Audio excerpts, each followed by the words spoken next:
तरुणाने विधवा तरुणीशी पुनर्विवाह करून समाजासमोर आदर्श प्रस्थापित केला आहे। 2 वर्षांपूर्वी अमोना येथील संगीता केशवराव सुरडकर या तरुणीचा विजय राजपूत यांच्याशी विवाह झाला होता।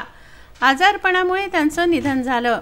ऐन तारुण्यात संगीताच्या जीवनातील जगण्याचे सूर हरवले असताना दिवठाणा येथील ज्ञानेश्वर पुंडलिक मोरे या तरुणाने संगीताशी विधिवत विवाह करण्याची तयारी दाखवली। समाज काय म्हणेल याची पर्वा न करता 12 डिसेंबरला सव येथील जगदंबा संस्थानात त्यांचा विवाह सोहळा थाटामाटात पार पडला। संपतराव जाधव आहे, माझी नवरी मुलगी आहे, माझी भाची आहे।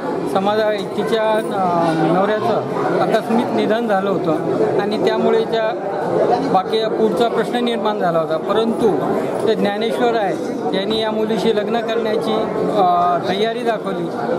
यामुळे समाजामध्ये विधवा मुलींसाठीचे पुनर्वसन व्हायला पाहिजे, त्याची एक नवीन प्रथा रुजू होईल आणि समाजामध्ये अशा अनेक मुली आहेत की ज्यांचं अशा प्रकारे कोणाचे मिस्टर वारलेले आहेत, कोणाचं काही झालेलं, परंतु आमच्या समाजामध्ये ही प्रथा नव्हती।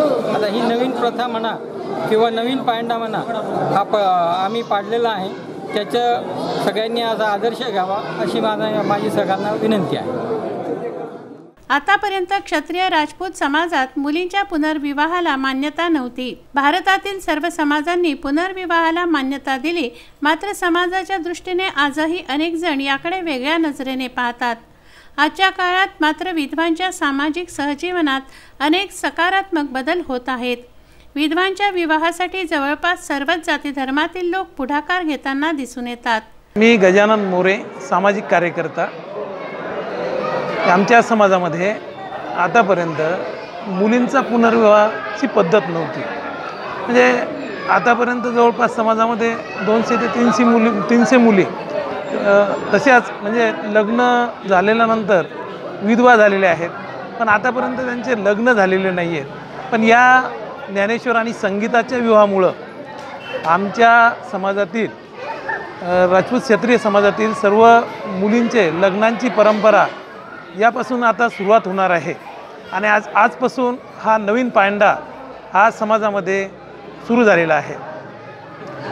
तरी मला सर्व सामाजिक बांधवांना विनंती आहे की आपण सुद्धा अशा पुण्याच्या कामामध्ये आपण सर्वांनी सहभाग घेऊन अशा मुलींना सहकार्य, त्यांचं भावी जीवन कसं सुख आणि समृद्धीत जाईल यासाठी आपण या अशा पुनर्विवाहांना प्रोत्साहन द्यावं।